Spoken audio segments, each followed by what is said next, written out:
Just a few words before we start this day of content panels. We're really, really happy that Digital Hollywood gave us the opportunity to put together a day that is dedicated entirely to storytelling in the midst of this wonderful technology and advertising conference. And what we're trying to accomplish during this day is to walk through all stages of production, starting with development, funding, production, distribution, and so forth throughout the course of the day. And the first panel we're starting with is a development panel, and it's dedicated to labs. And so the first person I called when we knew we were going to put this summit together was Suzanne Stefanac at the AFI Digital Content Lab, who's been pioneering this space for the last, since the beginning, we would say. So please, Suzanne Stefanac. Thanks a lot. It's a great honor to be here and to be in this track because it's never been more important. Can we get my computer up on the screen, please? Oh, did it? I'm number one.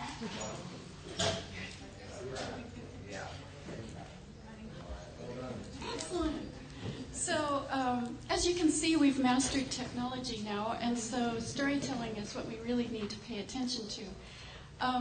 At the AFI Digital Content Lab, we're of course part of the American Film Institute, but in their wisdom, they recognize that digital media is indeed not only the future, but the present. And so what we do in the lab is we bring together bodies of really talented working professionals who volunteer their time to brainstorm new ideas. And you'll see a couple of them that were developed in the lab and a couple that we just think sort of rocked and we wanted to help show off here at Digital Hollywood. I'm going to do a brief thing. I actually have a longer talk that I do sometimes, and I cut out a whole lot of slides, so I hope it still makes some sense. But when I look at, when I'm trying to figure out how to fathom the future, I very often find myself looking back in history. And my very favorite period of history is between 28 and 30,000 years ago. Don't ask me why unless you have a little time. I'm really obsessed. But in the meantime, I feel like I have a cautionary tale here. So my favorite year to look back on from a pure digital content standpoint is 1878. It was not unlike what's going on today. There were many new technologies that were hitting the market, and there were all kinds of entrepreneurs and inventors trying to figure things out. One of them was this guy, Edward Muybridge. Now, he was the sort of guy who would respell his first name this way because it was on a gravestone of a king that was not too far from where he grew up in London, where his burial was near London. But he picked up and he moved to San Francisco, which was sort of a hotbed for new technologies back then. And he fell in love with photography, both the aesthetic side of it and the technology side, and he was a great problem solver. He came to the attention of Leland Stanford, who'd been governor of California and a railroad baron. And he was also a horse race aficionado, and he had placed a bet, they say $25,000, about whether or not all four hooves would touch the ground when a horse was at a full gallop. His bet was that there would be a point in time when all four hooves would be off the ground. So this had been an ongoing bet. He hired Muybridge to help him solve this problem. He hired him actually in 1878. It took Muybridge a little while, partly because shutters on the cameras weren't really ready to go, but also partly because he got a little carried away and discovered that his wife was having an affair with some foppish young man who he shot in public. And so there was a trial, and he was exonerated. He was found not guilty by, it was declared justifiable homicide. And there was a great scandal around this because, of course, he was defended by Leland Stanford's lawyers. Leland Stanford wanted to win this bet. He really was determined. So actually what Muybridge was able to do was, Stanford had also lent him the chief engineer from the Union Pacific Railroad, and together they managed to solve the shutter speed problem, and they built 24 cameras that had this higher speed. They put them at 20 feet apart along the race course, and they had tripwires going along the way so that they could set off these cameras. And so they did, in fact, create the very first motion picture. And not only that, Leland won the bet. There are 3 out of the 24 frames that actually show all 4 hooves off the ground. Muybridge thought, I should be able to make some money off of this. Like I've come up with a pretty good idea, and he thought he was kind of entrepreneurial. And so he went off on tour, and in fact, he was the hit. He was in all the tabloids of the day. It was like they loved it because he'd killed this guy and added juice to the story. It was all good. And he was able to charge for it, but really he could only charge nickels, literally nickels. So he still wasn't really making money. And he thought there must be a way to try and come up with this. He thought, well, he could publish a book about it. But Leland Stanford beat him to it, and as you can see, used drawings of horses rather than the photographs, and so Muybridge still saw nothing from the deal. But he thought, I know what to do. I know what always sells. I know what always funds new technologies, pornography. And so, well, not really. He was at the University of Pennsylvania, and they were doing figure studies for using all kinds of mammals in various stages of dress and undress. And so he thought, well, this is great. Now I can do a book. He kept thinking back on old technologies. So he put together a book that had over 100,000 images. It cost $600 each in the money of the day. He sold 27 of them, and he died penniless. So I send that out as that looking back, not always a good idea. On the other hand, he certainly had influence.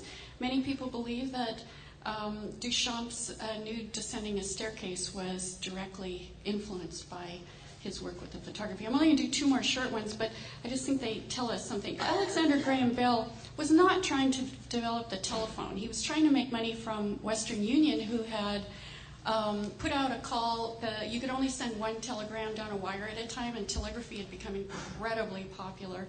And they just couldn't put up enough wire fast enough, and so he started working on what he called harmonic telegraphy.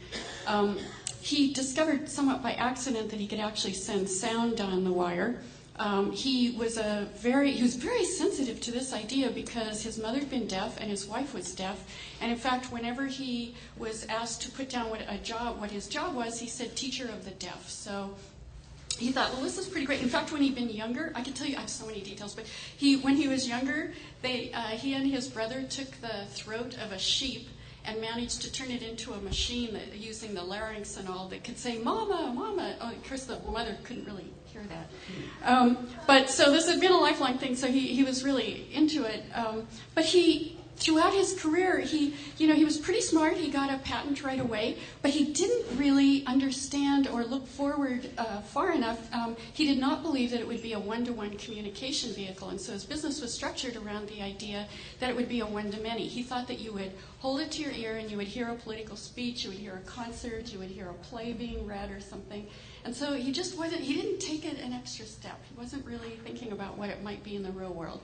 Contemporary with him, same year, was another guy you've probably heard of, Thomas Edison. I always think of him as sort of the Microsoft of his day, in that he didn't always invent something. He wasn't always the first inventor, but he knew how to commercialize it. He knew how to really make it viable in the business world. And that's great, except that he also made a few mistakes. And one of them had to do with the phonograph. He was adamant that this was going to be a recording device, that would be even more important. You could leave notes for each other in the house and all. This was like his, and he sort of resisted the idea that it might be actually a distribution mechanism for music. So it was actually the opposite of what Bell's mistake was in this.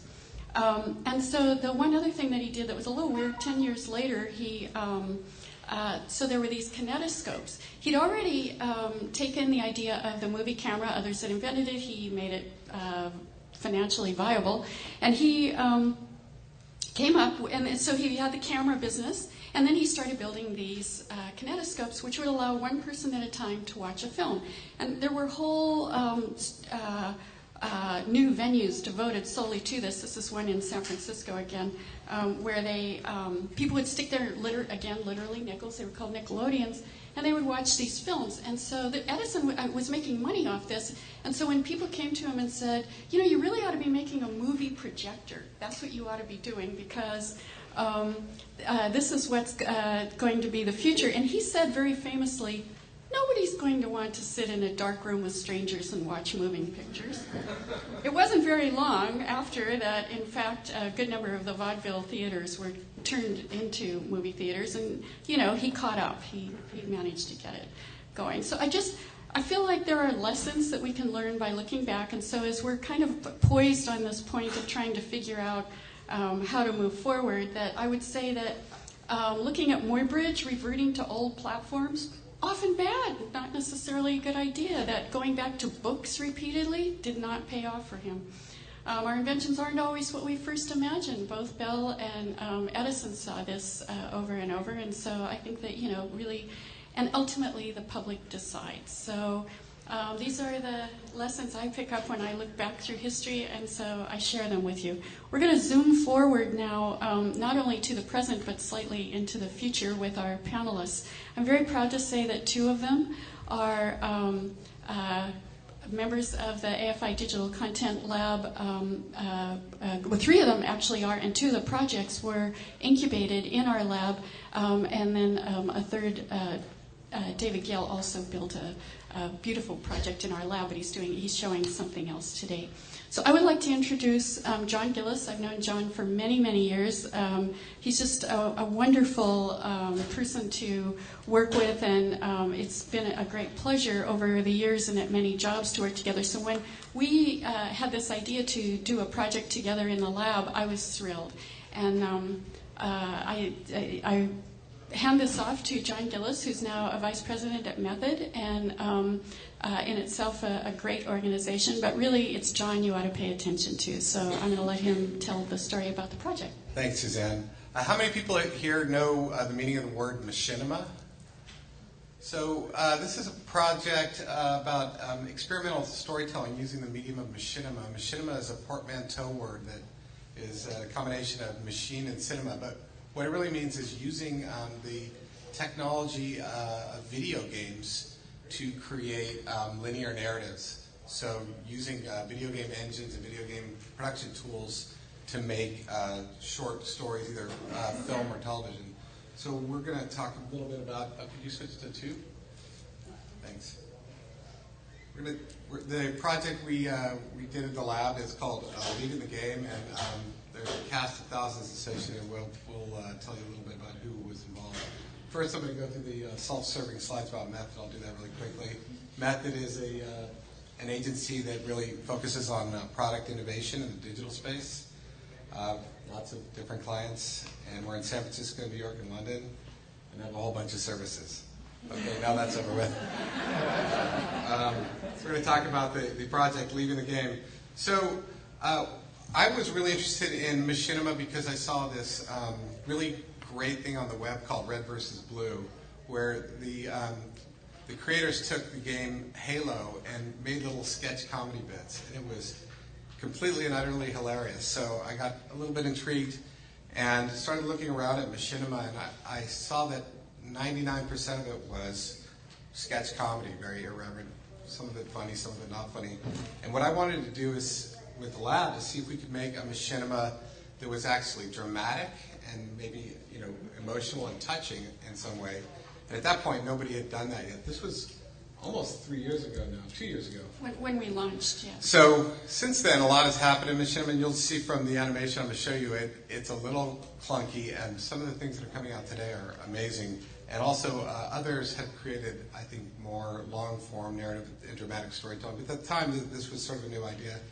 But then we met with Paul Ladak, who at the time was chief scientist for IBM, and he had another spin on it. We would not only make something that was dramatic, but also use a new way of rendering the animation to really do something experimental with the actual presentation. So he had noticed that the power of the consoles in the home had become much more powerful and could render animations in real time. So his observation was the movie Toy Story, which was actually created 17 years ago, required an entire building full of computers to render. That same movie could be rendered today with one PlayStation 3 in the living room. So the project I'm going to show you actually used a PlayStation 3, or actually in this case an Xbox 360, to render in real time. So each person viewing could have the animations rendered in real time, whether on a PC or on a game console. So we sought to solve a few problems with this technology. First, the problem with ad skipping is that, I guess one way to fix ad skipping is to actually integrate ads into the TV show. So you can put new product placement or integrated advertising. The problem is that once it's baked in there, it's in there forever. Also, TV ratings generally are for everyone. So we were focused on a way to create dynamic ratings. And finally, we could also localize any content with language dynamically depending on the viewer. So what we looked at is a way to actually include ads that could be trafficked out. So in other words, an ad message that's included in the story could actually be changed later to a different advertiser. These could be 2D ads, things like signage, or actual 3D objects like cars and telephones, and I'll show you some of that. And also, we could create dynamic ratings. So for each viewer, and I'll show you a little bit about this, there could be a different rating depending on language and violence. So for a child, we could provide a TV PG, for an adult TVMA. And finally, we could actually provide ways to localize. So our mission was to develop a new type of TV service that used real-time animation rendering technology to deliver customized experiences for individual viewers. As I said, wanted to look at long form, wanted to look at drama or action, and real-time rendered. So this slide kind of shows a little bit of the history of how stories are told in this medium. In the 1900s, we could actually have people in a room project on a single screen. The big innovation with television was that could be broadcast to many screens at once. With the internet, we then had the ability to actually go one-to-one with on-demand streaming. And in this new real-time rendering world, we actually can do on-demand delivery and rendering so that each person receiving the story could get a different version of the story depending on their viewing parameters, who they are, what they're interested in. So wanted to demonstrate the ability to sell product placement and in-show sponsorship and demonstrate the dynamic content. And I'm just going to whip through here and show you a little bit about the story development. So just as a regular animated TV series, we had storyboards, some samples of that. And then moving into the video game world, we had a video game company called Kuma Games actually develop the original 3D models for the story.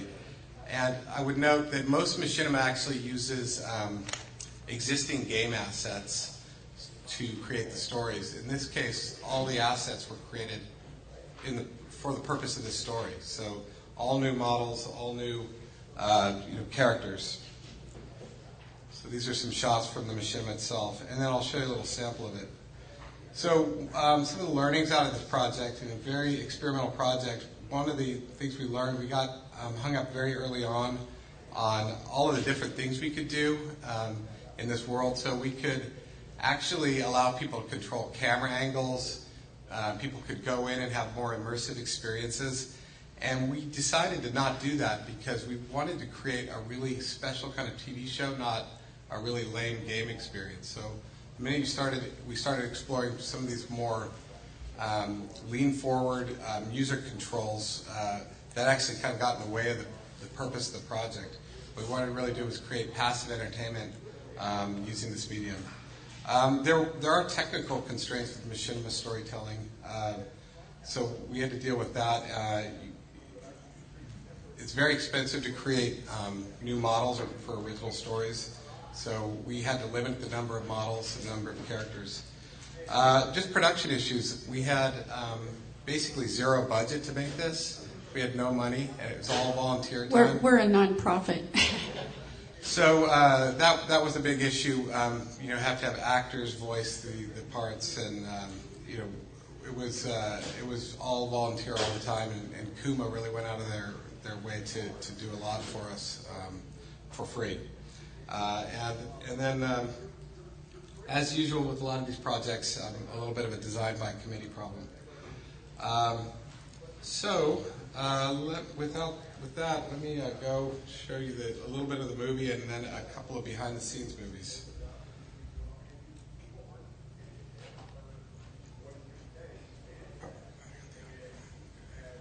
So I'm assuming everyone wants to watch the TVMA version rather than the TVPG version. I already showed porn this morning, so.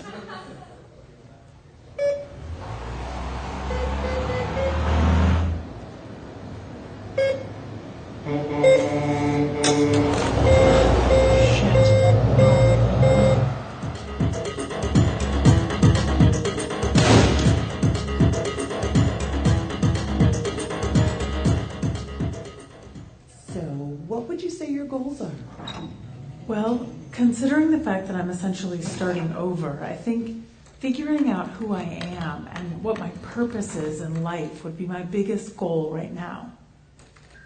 I meant your career goals. Oh, right. I'm sort of in between careers at the moment. What sort of skills do you have? Well, I've done some work in restaurants. Is that it? I've had some experience in hotels.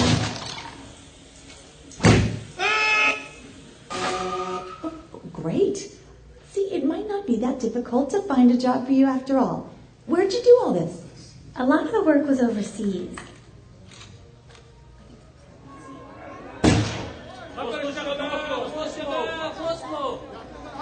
And so this why goes did you on leave your for, last job? For about 5 minutes, so I'm going to cut it off. Business. It's complicated. We're always happy to Nice show it to work. people. If You never want cease later. to amaze me, my dear. So I'm going to quickly show you a couple of the behind-the-scenes movies to show you a little bit about how we were able to create dynamic stories rendered for each individual viewer. So this will show you a little bit of the differences we can create.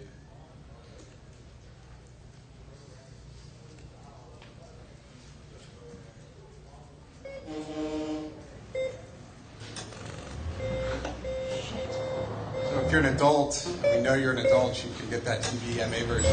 If we know you're a minor, we can change the language dynamically for each viewer. Same thing with the actual I've done violence. some work in restaurants. I've done some work in restaurants. Just as effective. And then this shows the revenue potentials of dynamic advertising. You'll notice the subway billboards, and we can swap them out depending on who you are. So in this case, there was an Adult Swim ad. When you're a child, you get the Chowder ad instead. And then in addition to integrated ads like that, we can actually do 3D objects. So in this flower shop scene, you can change out the mobile phone and also the car. So you notice in the background, the car actually changed, so we can swap out full 3D objects. And then the next movie I want to show you is a little bit of behind the scenes on how this is made. Basically, rather than, since it's being rendered in real time, we can't do traditional post-production.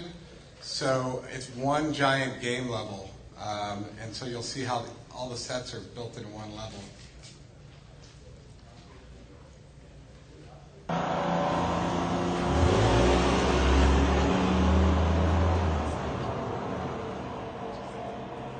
So what would you say your goals are? Well, considering the fact that I'm essentially starting over, I think figuring out who I am and what my purpose is in life would be my biggest goal right now. I meant your career goals. Oh, right. I'm sort of in between careers at the moment. What? This is the director controlling the camera, testing for image. So So all of the sets have to exist in the same I've had game some level. experience in hotels. And this is all basically happening in real time. Oh, great. See, it might not be that difficult to find a job for you after all. Where'd you do all this? A lot of the work was overseas. So now we're going all the way to Iraq.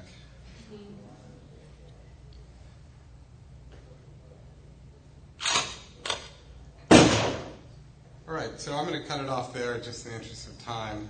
And so the only thing I'd add, learnings for this project, is that in the 2 years since this was done, the state of the art has really advanced. I was at NAB last week, was that last week, the week before last, and saw the work the guys that did the Afro Samurai game did a couple of Machinimas, and the quality of the animation is really advancing so quickly that I think that you'll start to see Machinima being used as being very competitive with traditional animation techniques, and it will advance to the place where it's in that sort of Pixar DreamWorks category. I think it's going to happen much sooner than people believe. So I think one of the learnings on this project was that Machinima is really going to be a viable option for creating linear narratives, both for feature films and television shows. Thanks, John. We're very proud that this won Best Technical Achievement in the at the Machinima Festival last year. And we'll have questions after, if that's okay.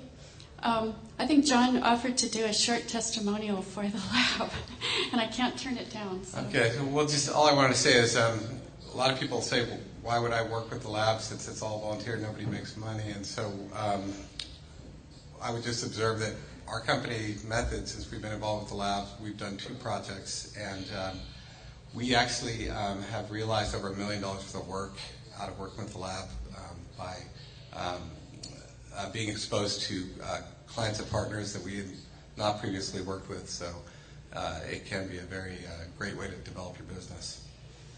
I really appreciate that, and we're always open to sponsorships as well. So, Alexis Rapo is next, and ABC.com has been really at the forefront of what's going on the digital side for quite a while. Their player was among the first and best out there, and so we're very proud to have worked with them on a number of occasions. The last round in the lab, we did a viewing party with them. And that was a very fun project. But that isn't what Alexis is going to show today. We're looking forward to seeing what it is. Hi, Alexis. Hi. Yeah, so our team had a great experience working with Suzanne, and it is interesting. I think that one of the challenges and advantages we have in this space sometimes, it is moving so quickly, that we had been developing something in the lab, and in the midst of developing it, there were some other initiatives across our company that were moving sort of at the same speed or even faster. So, but from our team's experience with the lab, it was definitely a great one. It's one that we hope to continue in terms of a relationship in the future. But when Suzanne called me a couple weeks ago to talk about doing this, we talked about sort of presenting more of a case study around Dancing with the Stars, which is one of our premier properties. So today what I'm going to walk you through are just a couple of elements of our Dancing with the Stars property in terms of what we do from a digital standpoint, how that complements the broadcast and the show itself, and how we use this site and these initiatives to further engage our consumers with their experience around the show. And hopefully you'll come away from this with a couple of shared learnings, or I'll share some learnings that we've had, and hopefully that will help you in the course of what you're looking to do. So like anything we do in the TV business, you have to start with some sizzle, because that is certainly what we do best. So hopefully it's...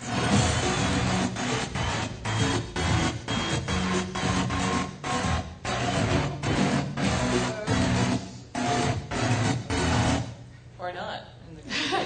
We may do it better on TV than I'm going to do off my laptop today. Well, what we would have showed you was obviously a quick couple of highlights of Dancing with the Stars.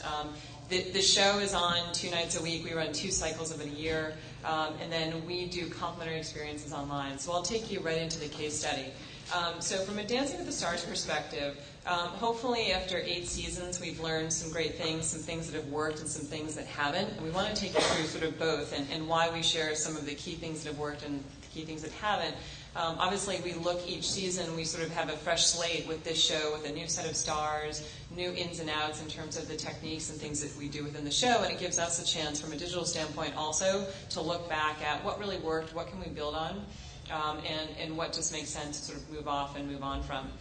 So from a prodigal standpoint, obviously using these platforms, as I said, is a way to engage. So for the 6 days and 20 hours a week or 22 hours a week that people aren't engaging with our show, we have the opportunity to do things with them online that try and help fuel their interest in the show, their ability to feel connected to the show, that they have a say in the show, and really also just to fuel the horse race. I mean, that is in and of itself sort of the thing that people get excited about this show. They pick their dancers, they pick their stars, they pick the people they want to follow, and this is one of the vehicles in which they have an ability to participate and follow.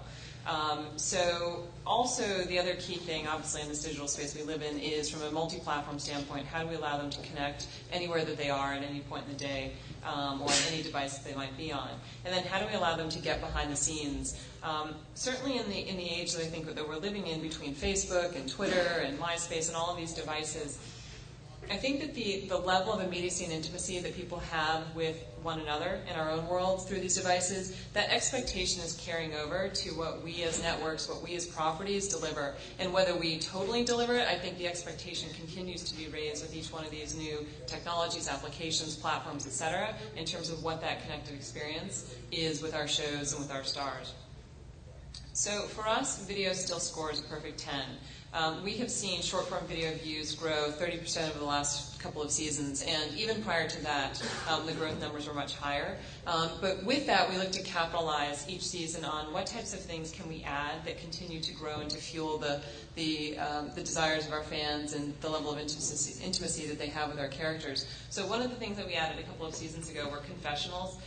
And these are a chance, really, I think that we see our stars pretty buttoned up each week. This is a way through confessionals for us to introduce to our fans a little bit of sort of the behind the scenes, the little bit of backstage, the little bit of sort of fun and sort of frivolous moments that actually go on that you don't see in those sort of very produced dances that they do every week.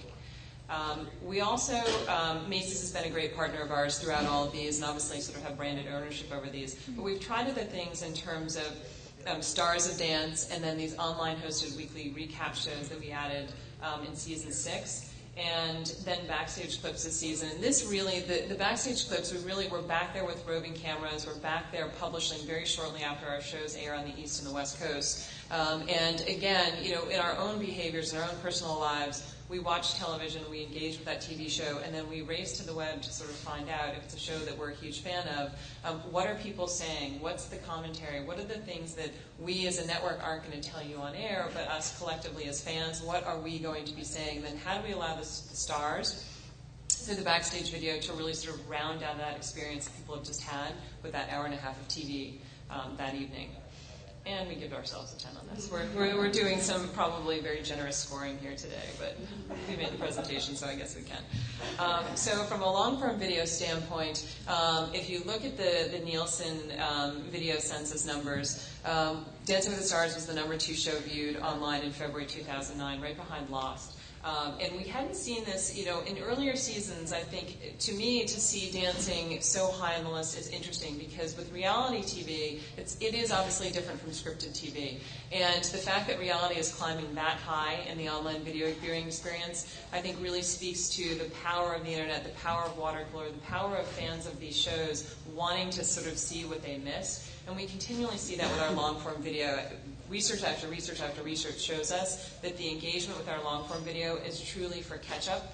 I think the interesting thing probably from a reality standpoint is it may be catch-up, but it also may be the opportunity for fans, whether it's Marie Osmond fainting, the fans to be able to come back, and whether we're doing it in our short-form players or our long-form players, to see those watercolor moments over and over again that people are talking about.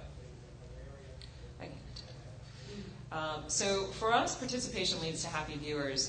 The whole nature of the show is one of voting. So fans are voting every single week for who they believe needs to stay on the show and who they think needs to go. And we see, the growth really from us from a voting perspective is staggering season over season in terms of people's engagement and they're willing to play along. We added into the site a couple of seasons ago, and we ran this from season 4 to season 7, a fantasy game. And while it did fairly well, what we discovered from a pure development standpoint was the engines and the ways that we were allowing people to participate from a fantasy standpoint were not on par and were sort of aging as other fantasy sites were really growing. And so we took this feature down, and we're in development this season on something that we'll launch next season. And we just felt like in order to be in the fantasy space, we really needed to be in the fantasy space. So while it was successful for those couple of seasons, we felt like we needed to give it a breather and bring it back at a later point.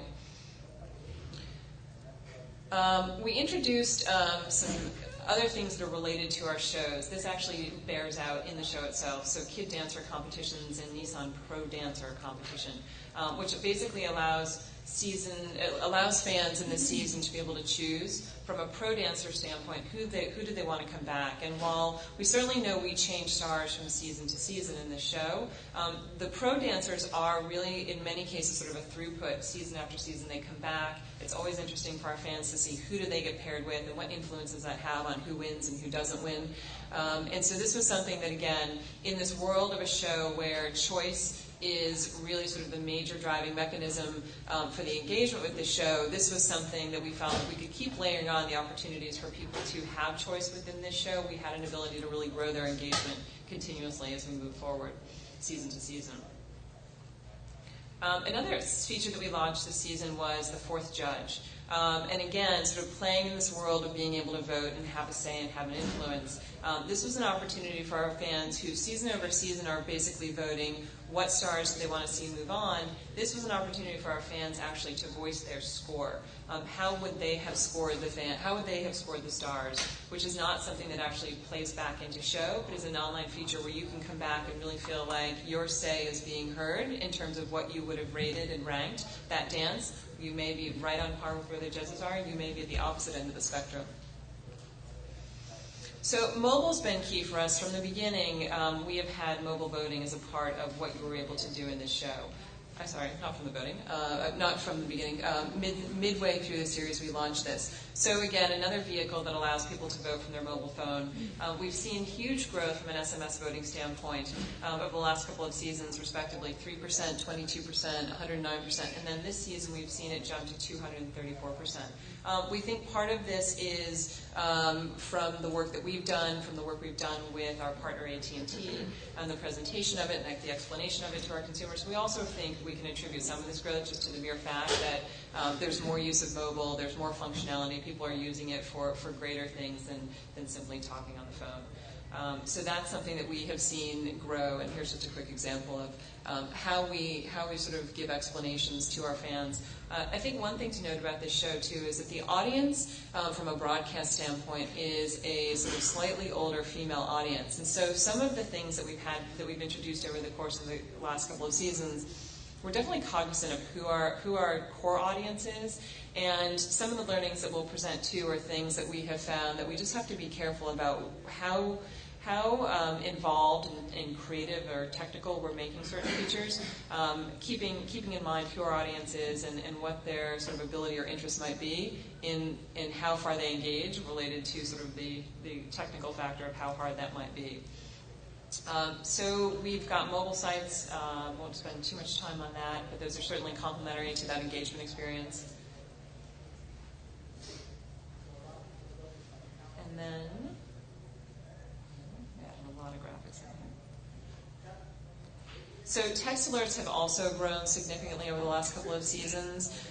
Again, people being able to get the latest news, who's on the show, who's off the show, who was injured, who was hurt. We've seen plenty of growth for that over the last season, 130% season over season growth. And another way for us to stay very connected with our fans.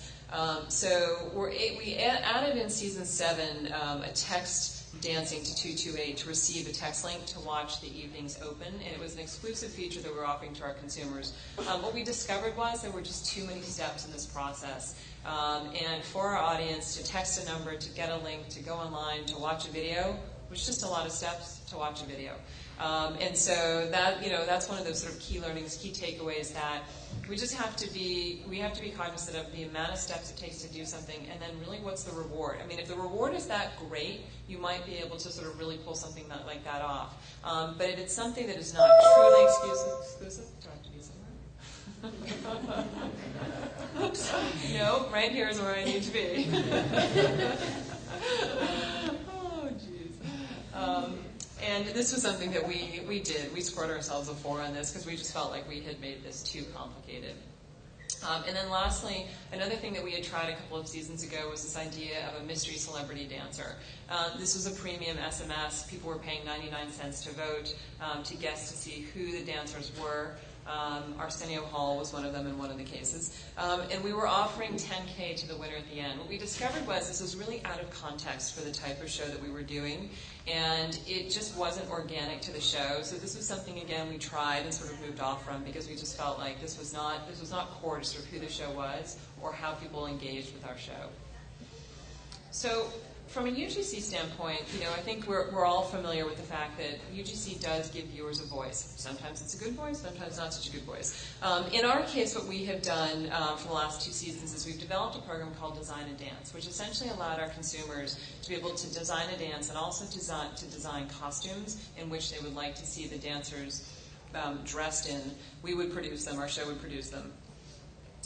But it was something that we felt allowed for engagement. The issue around this and others like this is what we found from a UGC standpoint is you need to provide a clear reward. If there's not a clear reward, especially if it's being done by someone like a network, the incentive is not there from a consumer standpoint. So that was sort of something that we learned from something we'd done a couple of seasons ago in season 6, which was just allowing users to upload their video. Here are examples of UGC videos that worked really well. Ours didn't work so well because we didn't have a clear payoff. And the expectation that Sue in her living room doing the cha-cha was going to be phenomenal, and the next Susan Boyle just really didn't pan out in what we were trying to do.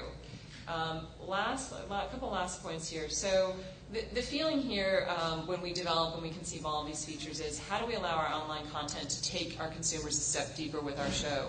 And we've done this with something called Dance Tips, and we did this with Carrie and Anaba. And this was also a bit of an evolution from where we were before with people just uploading their video to this is a show where you come every week to watch professional dancers, to watch stars, really sort of stretch their limits in terms of what they can do. And we really felt like we sort of needed to pivot this idea and turn this into something where you had a professional dancer really showing you the steps and really sort of having that credible voice. And that was where we sort of felt like when we look at the viewing numbers for this, we really hit on something that worked well.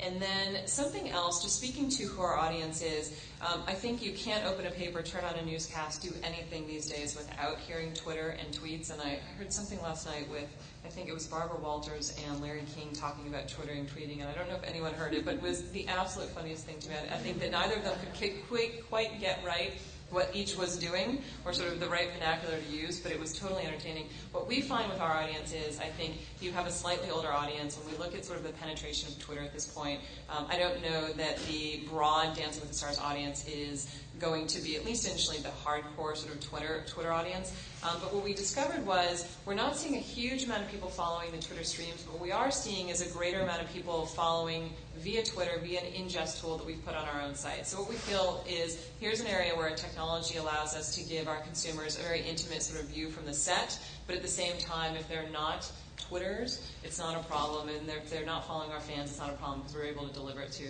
them in another way. So I'll just quickly sort of skip ahead and wrap up because I'm getting this thing from Suzanne at the end of the table with the people behind me. So after 8 seasons, the couple of takeaways for us are our fans love to participate, and we need to find new ways, new outlets for them to do that. They do want to continuously figure out how are they a part of the show, how do they influence it, how do they engage with it, and then how do we make things organic, as we saw, and I presented a few examples. If it's not organic to the show, we have seen, it's just not going to be successful. So it's really sort of how do we build on our key learnings, and keeping it fresh. Fantasy game, new version coming out in the next year. Pro Dancer competition, something that allows users, again, to have that vote, to have that say, and let it be known. And it's still all about the video for us. To the extent that we can slice these shows, 10 ways to Sunday, to the extent that we can bring you behind the scenes and sort of a closer look, we see our fans really, really respond to that. And then for us, trying new technologies, trying something like Twitter where, at first we were concerned that people weren't following the feeds that much, and then contrast that with what we were actually seeing in the ingestion on our own site, we felt that was a success for us. And I'm going to dare I attempt one last video here to see if this works? I don't know if it's going to.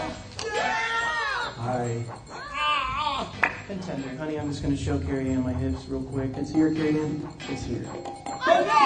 This is Suzanne. What is the name of Screw it. We're going to find your bench. I'm the queen. Oh, yum. I think the dance-off is a bad idea. Who wants to see the two worst dances twice? Whatever. It's like you go on a bad date and that chick's back at your door. Really? Yeah. Slow. Look at this. Look at this. We got a 16. Look at this. Look at this. That's a hell of a lot better than 15. You like my shirt? Yes, I do. Out of your mother's closet.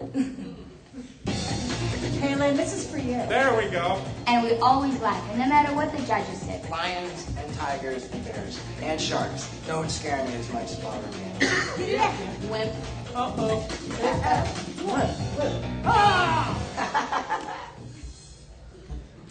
Thank you.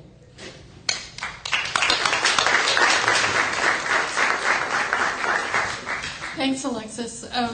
There were many, many lessons to be learned there, and not the least of them is that you have to be willing to try things, and they may not work the first time, but you don't know until you try. And so, particularly in our world, I think that that's a really important thing to remember, that mistakes need to be made in order to move forward and to learn, and that from that you get all these wins, all these wonderful new ways of approaching audiences, involving audiences, engaging audiences, and retaining audiences. And so this is a really wonderful example of that. Our next project was actually incubated in our lab, and it's a little different in that while certainly a big part of it, the thinking behind it was to engage audience, it was also to figure out how you could take this multi-platform play, how you could work just as Alexis and ABC have done in so many of their shows so brilliantly. You're working across all these various platforms.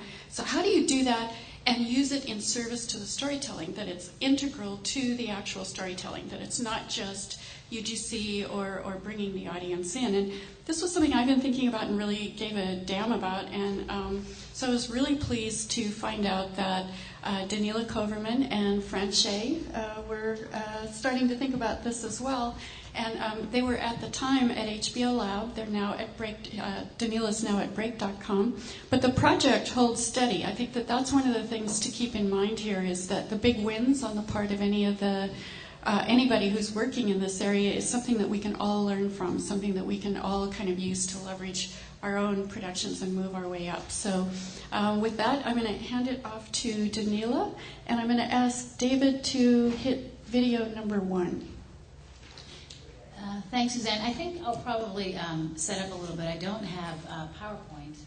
I probably could use a sizzle slide from you. Dancing is pretty. But I do have a video that will kind of explain and take you through the project that we do bring into AFI. But first, just because it may be confusing, and I am listed as being part of HBOlab, which at the time that Suzanne called was true, about a month ago.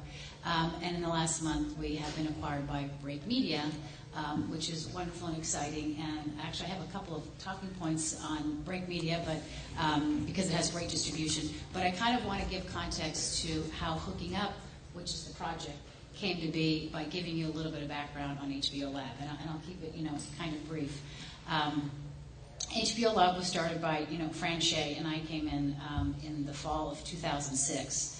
And it was meant to be an experimental group, and we just created original content. And it was completely separate, which can be confusing to folks on the outside, completely separate from any other efforts that were being done inside with marketing. So we were really a bottom-up effort, creating original content that was appropriate for what HBO content would be on the internet, and yet completely separate. The first thing we did was to create a separate brand name for ourselves, and our brand name out in public with our original content is called Runaway Box. So if anyone wants to look for its runaway box, and I think that kind of set like an even playing field and set no expectations, either way. But we really had a nice situation where we were funded to have a small group of creatives, very young group of creatives who funny right out of college and multi-talented. And because our resources were so limited, it was really important that we find very gifted people, but also ones that could shoot, edit, upload, market, have some program strategy, and never want to sleep. So with that, we embarked on having a lot of fun creating talent, creating content that was, for the internet, and went public in May of 2007 with a couple of series that are still up today. And I should say too, we gave ourselves some development ideals and some production ideals based on our resources limitation, and we stayed in the realm of comedy. And we just made promises to ourselves that we would not be hilarious every day. We would be mildly amusing. That was just kind of for self-preservation. We would also aim to make series. We felt that would be the best way for us to try and find audience and hold on to audience. And we would try and make something that was of high volume and affordable. So that's kind of like the HBOlab story. The other goal, besides trying to create content that was appropriate and find an audience, really like from bottom up, was, and that really had a lot to do with the strategies and the experimentation that we did, and that will lead into like the hooking up story. But a kind of soft goal was to find a business model. And the business model that kind of found us was ad revenue, and that was not the HBO business model, which is why we are now at Break Media. That kind of is the end of that story. So we're very happy with kind of where we ended up. But while at HBOlab, we had this great environment that allowed our young creatives to just pop into the office and say, "Hey, I've got a pilot," because they had access to great equipment that was very efficient. And Woody Tondorf walked in one day with hooking up. And it was a very simple idea, with the premise being that in today's age, with so many gadgets and so many ways that the young folks can communicate, there still is a great deal of miscommunication.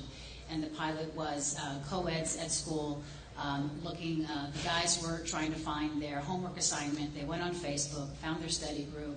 They, of course, looked for the hot chicks, found them, and started messaging them, and the hot girls thought that they were being asked out on a date. So that kind of was what started the series, and that miscommunication was the premise that continued, throughout. And it was very easy for us to want to move forward with that and come up with a couple of strategies in trying to find audience for that, as well as, find other ways to communicate the creative. The first one was casting. And knowing that we really had nothing. We really had no leverage from the mothership, which was fine because it really made us think hard. So we pretty much cast YouTuber personalities that had audience. So we were really just going to leverage their audience. We also cast an internet star, Jessica Rose, who was probably, a year and a half ago, pretty well known still for just Lonely Girl 15, even though she's done many more things since.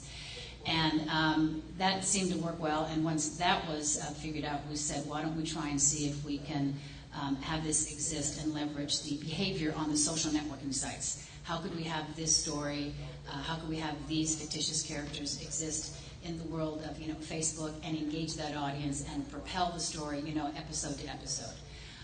That's when we were scratching our heads, and then Suzanne called.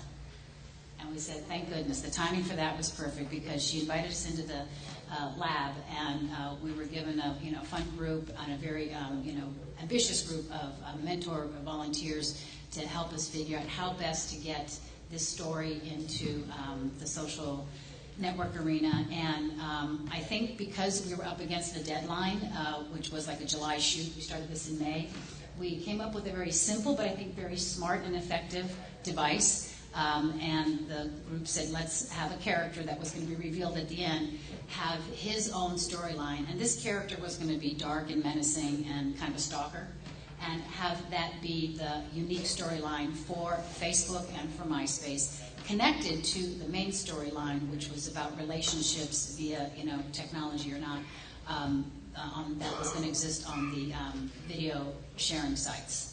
So that's kind of a long setup, but I think if we can play the tape, it'll help explain it more. We can. we think.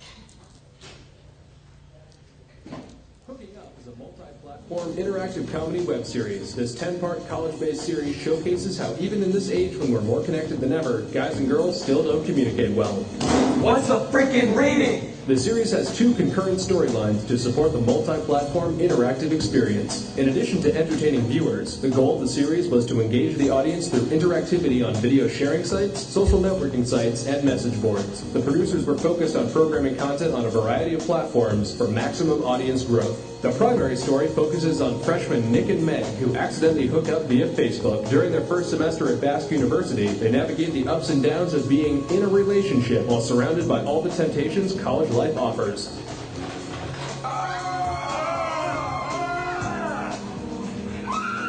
The primary content of 10 5-minute episodes was distributed via branded channels on video sharing sites including YouTube, Break, Metacafe, and Dailymotion, as well as on a dedicated show website, www.hookingupshow.com. The secondary story focuses on a mysterious character named Dylan Winters, who taunts and stalks co-eds on social networking sites in hopes of winning over his orientation crush, Meg. Dylan's menacing ways creates tension between the characters, which kept fans engaged 24/7. This secondary content, executed via vlogs, slideshows, forums, and character profiles, was distributed on Facebook, MySpace, and the show's website. Each of the characters had profiles created that attracted real friends. Here's an example of how the interactive content rolled out. Every Wednesday, a new episode was uploaded to the video sharing sites and the show website. In the episodes, characters would reference an activity or the actual social site, encouraging viewers to go to Facebook and interact. Once on Facebook, viewers could check out Meg's profile page for vlogs and stumble on the secondary story of mysterious Dylan. Victory! Viewers were enveloped with all these content touchpoints, became fans and friends of the cast, and reacted to the storylines and secondary content in real time via comments on their own vlogs and photos. Links were posted on the channel pages, making it easy for viewers to experience the series on Facebook or the website, where we hosted forums and a social network called Baskbook. The show's audience size was fueled by the cast's internet following. Producers leveraged Jessica Rose's fanbase from the hit web series Lonely Girl 15. Phil DeFranco, Kevin Wu, and Michael Buckley are among YouTube's most subscribed personalities with 1.3 million subscribers between them. Results. Hooking Up yielded 4.7 million video views and over 52,000 subscribers. The average views per episode is 300,000. Bonus ancillary content accounted for another 1.7 million views. Audience demographic split of 45% male and 55% female. 45% of the total audience being teenagers aged 13 to 17 years of age. While Hooking Up was predominantly viewed in the United States, it reached international audiences in Canada, Australia, the UK, Singapore, Malaysia, Sweden, and many more. On Facebook and MySpace, the show's fan pages attracted over 1,400 fans, and the character profile pages had a total of 5,393 friends. That went great. So in consideration of time, I'll just say 3 more notes. The production yield was 10 5-minute episodes and 50 ancillary elements to support the website and the social network sites, and those ancillary things like vlogs and slideshows, and just a lot of text and a lot of time spending with the characters. The second thing I want to say is, in us going to break, all the content goes, so all this continues. And then the third thing is, in terms of the 2 challenges we gave ourselves, we really feel that the cast strategy worked because it gave us instant audience, and they promoted to their fans throughout the 10-week episode run. And the social networking effort was, challenging, and I think it delivered, but it was extremely time-consuming. A lot of Oompa Loompas writing about what the characters were doing every day, from going to football games to just kind of keep it real to, didn't make it home from the party last night, had a walk of shame, all the things that the college kids like to just talk and talk and talk about. Thank you so much, Danila. I think we should give her a hand.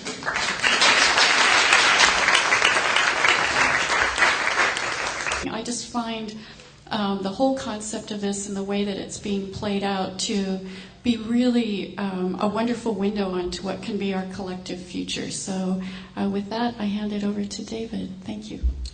Thanks, Suzanne. I didn't prepare anything, so let's see how I do. These guys are also prepared, and it's kind of scary right now. But you know, I did this lab a couple of years ago with this great project called Players, and they asked me to show it, and I was like, well, you know, one of the things that you said before is how quickly things change, and I felt kind of like as great as it was and all the things I learned from it, and I still want to do it in some level, the presentation itself felt, you know, so 2007, and it was very kind of, it would be kind of embarrassing in a way right now. So I chose to do something that's happening right now, which is $5 cover. Now, for those of you who may have come from another business, I was in the feature film business for most of my career, so making this shift a few years ago was kind of dramatic. And so the first place I turned was the people I worked with in the feature film division. I ran MTV Films, and one of the films that we distributed was Hustle and Flow. The director, Craig Brewer, is really talented, somebody who I've been, you know, passionate about his work. I'd been passionate about his work. So I called up Craig and I said, do you have any ideas? I don't really know what I'm doing, so maybe, you know, we could work together. And he said, well, like, I have one idea. I've been thinking about it for like 10 years, and I thought about it as a TV show. Maybe we could work on something like that. And he came in and he told me what it was, and I said, that's perfect, let's work on this together. And one of the things I kind of noticed in the process over the last year that we've been working together was it is very much an iterative process. In fact, everything's changing so quickly that as opposed to sort of feature film development, which will take you 5 or 10 years and you'll probably never make the movie anyway, you know, this is something that, you know, that we could do as, you know, we could learn as we went along, we could change it as we went along, we could develop new tools as things changed, and it's really continuing to change even as we release it, you know, right now. So, you know, the thing about it was, one of the things I learned from the lab is this kind of like 5-pronged approach, I call it, which is like there's content, and that's really important. It's sort of the core of everything that anybody does in entertainment, I think. And then there's the platform. And so, you know, you have a movie theater, you have a DVD player, you have a television screen.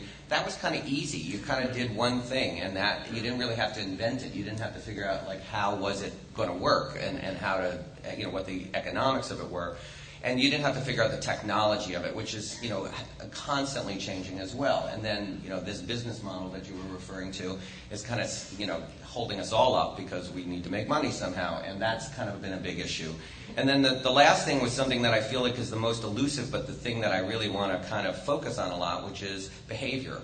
And I feel like, you know, 6 months ago, most people didn't really know what Twitter was. And in 6 months from now, there'll be something else. And so the behavioral changes that are occurring so quickly kind of force us to look at this content very kind of, you know, deeply in terms of like how is it that people are going to engage in it? Are they going to really want to watch it this way? And that's a big challenge. So, you know, with that, we then sort of took this whole idea, and which was, Craig came to me and he said, had this idea of doing a project in the Memphis music scene. All the actors are actually real musicians. They're actually working and playing in Memphis right now.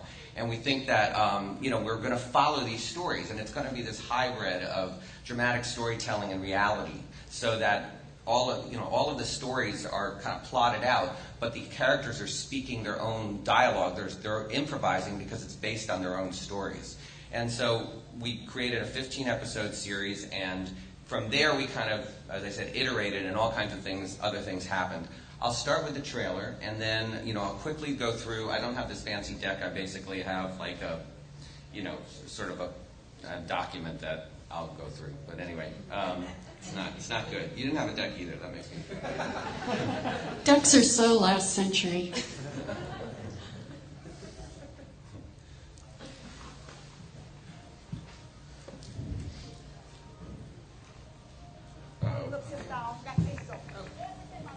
Them white boys next door, stop that loud, crazy music.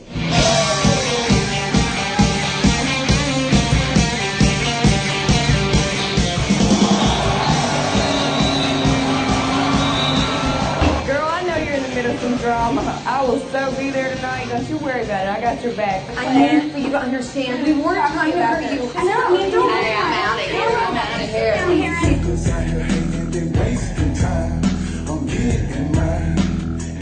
Dude, I got my shorts, my headband, and my sticks. I'm ready to go. He doesn't even know the song. Hey, can you please clear the control room? Are you kidding me? You don't think you're doing anything wrong? No, I don't. You don't think there's anything wrong with this at all? No, I don't. You don't think there's anything wrong with me being in your bed a week ago and someone else up there right now? Okay, maybe a little bit.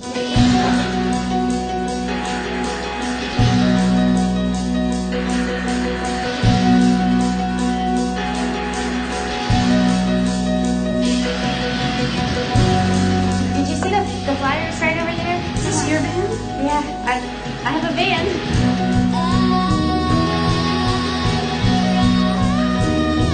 I just had to come and tell you, you guys are incredible. Thank you.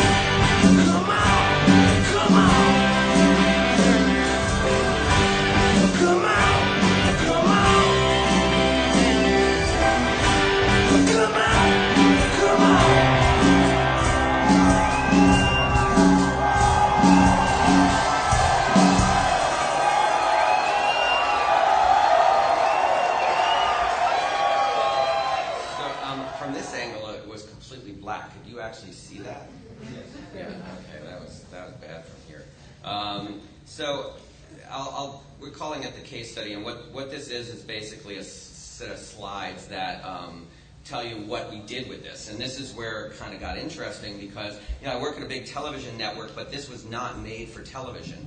But as you'll see, it ended up there. And part of what my objective was to try to figure out how all the platforms that we have access to could be used effectively. So, there was this concept, of what I kind of described it to you. So,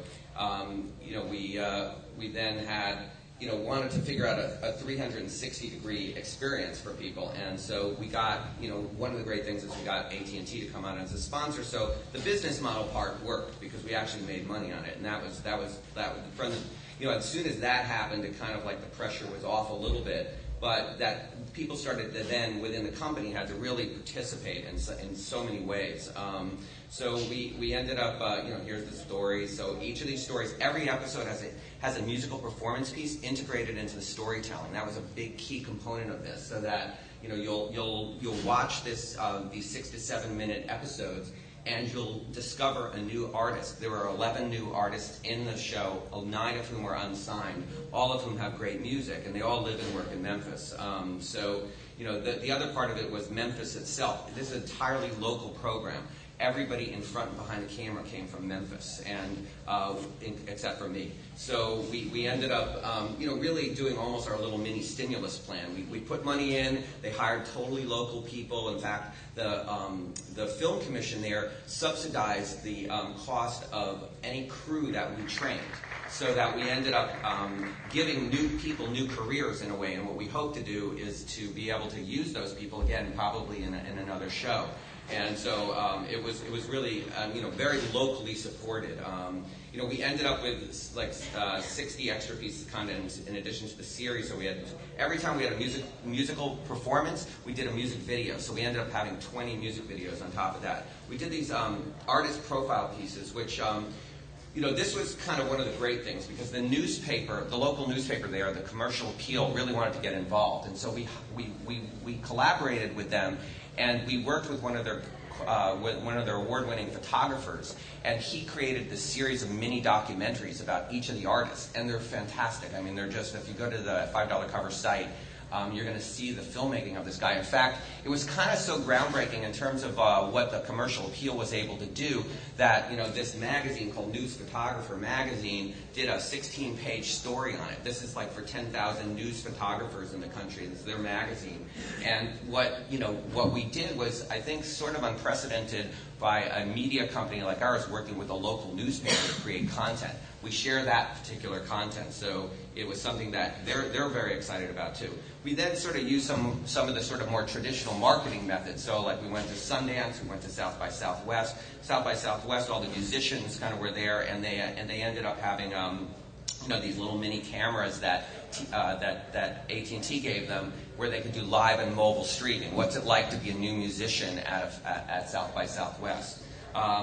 We then, in a big surprise, actually MTV said they wanted to put it on air. So we repackaged these shows, which started last Friday. So every Friday night at midnight for 5 weeks, we're showing 3 episodes packaged into 22 minutes. So sort of traditional looking television, but it was really web series. Plus we did lots of promotions. We have this block of music programming in the morning called AMTV, lots of promotion there. So it's sort of throughout the network. MTV2, which is a different channel, is doing 2 weeks of Memphis programming. MTVU is doing programming. We ended up, of course, with the digital side. Get all of this stuff on demand, all of the different music videos, the little mini docs. We did this series with the local Tourism Bureau, the Convention and Visitors Bureau hooked up with us. Is that 5 minutes or 5 seconds? Oh, okay. So I'll try to. I'm talking really quick, right? So this was another incredible, cool collaboration. The Convention and Visitors Bureau financed a series of shorts called The Flip Side of Memphis. And what that was is all the sort of local cool stuff that was happening from, the roller derby to the local clubs to the, at cable access television network. We didn't have anything to sort of do in terms of like dictating what it was.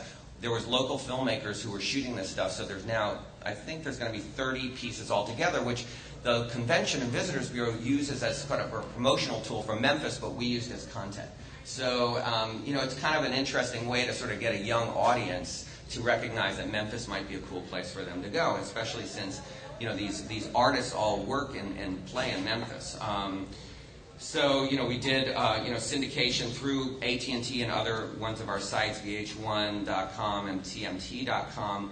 And then we did something which is really unprecedented. MTV has never done this before. We actually made a deal with MySpace. So two big competing companies in the old world are now working together. I mean, in our opinion, MySpace was a great partner for us because all of this is based in music. And we're not a music social networking company.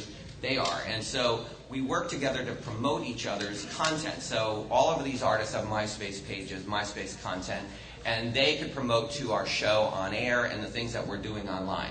So it was something that, there's a lot of content that they're putting up there, 100 million co-branded promotional impressions, things like that. And, we'll see how it goes. I mean, the idea, for this is that it's actually, there's mobile, of course, because it's AT&T, plus, we would have done that anyway.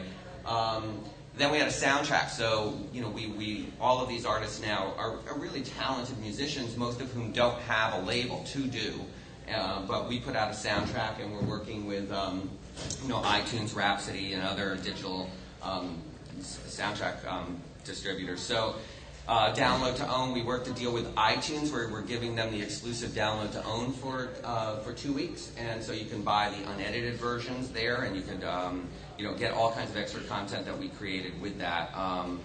We ended up doing this music and movies festival that MTVU actually had this festival going, and they said, well, why don't we take one of your artists and put them on tour with Fall Out Boy and 50 Cent. So Al Capone, who's one of the artists on the series, ended up getting this great opportunity to actually be on tour with these guys. And so him and his son AJ, who's 14 years old and who's actually an aspiring rapper.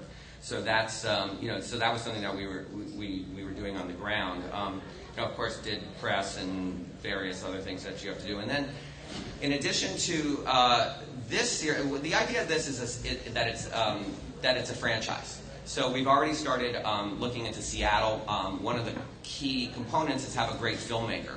And not Craig Brewer, because he's Memphis. So we found a filmmaker in Seattle. We're going to do Seattle next.